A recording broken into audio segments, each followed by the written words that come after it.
రాష్ట్ర ఆర్థిక పరిస్థితులు ఇబ్బందులు కలిగిస్తున్న కాంగ్రెస్ ప్రభుత్వం ప్రజలకు లబ్ధి కృషి చేస్తుందన్నారు ఎంపీ చామల కిరణ్ కుమార్ రెడ్డి.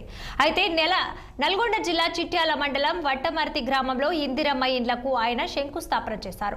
అనంతరం గ్రామంలో దిల్సుఖ్ నగర్ వెలిమినేడుకు తిరిగేటువంటి నైట్ హాల్డ్ ఆర్టీసీ బస్ ని ఎమ్మెల్యే వేముల వీరేశంతో కలిసి ఎంపీ ప్రారంభించారు.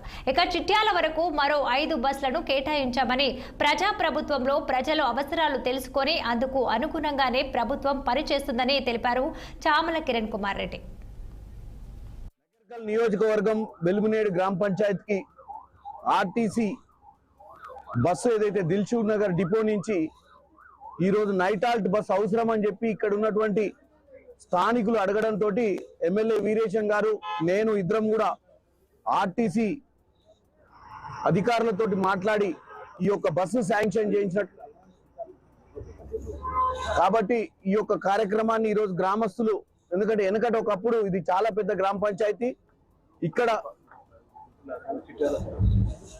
అయితే ఈ యొక్క పెద్ద గ్రామ పంచాయతీకి నైట్ హాల్ట్ బస్ అవసరం అని చెప్పడము, దాంతో ఇక్కడ వేసారు. దీంతో పాటు చిట్యాలకు కూడా అదనంగా ఒక 5 బస్సులు వేయడం జరిగింది.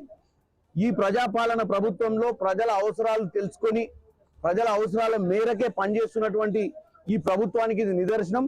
ఒకటి, మహిళలకు ఉచిత బస్సు ఇవ్వడం, బస్సు సౌకర్యాన్ని కూడా వాళ్ళ ఊర్లకు ఇలాంటి సదుపాయాలు కల్పించినప్పుడే ఉచిత బస్సు సౌకర్యాన్ని మహిళలు వాడుకునే పరిస్థితి ఉంటుంది. చాలా రూట్లలో బస్సులు లేవు అనేది మేము అధికారంలోకి వచ్చిన తర్వాత తెలిసినటువంటి విషయము.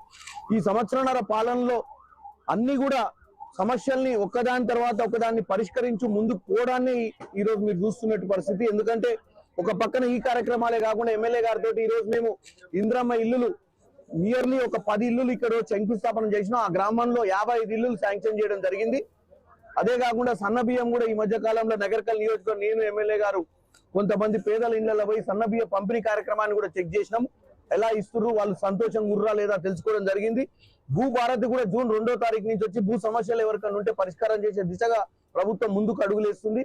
నగర్కల్ నియోజకవర్గం